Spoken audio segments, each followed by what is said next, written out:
शेतकऱ्याचा मुद्दा मांडायचा सोडून मंत्रालयात जाऊन पत्ते ठेवते.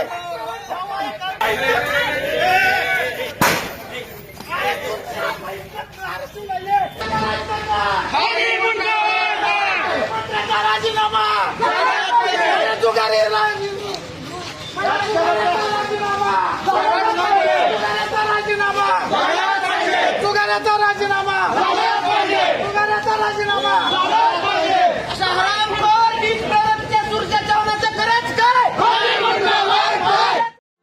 महाराष्ट्रातील ताज्या घडामोडी पाहण्यासाठी आजच आपल्या न्यूज 15 मराठी या चॅनलला यूट्यूबवर सबस्क्राईब करा. तसेच इंस्टाग्राम आणि ट्विटरवर फॉलो करायला विसरू नका. न्यूज 15 मराठी, आवाज जनसामान्यांचा.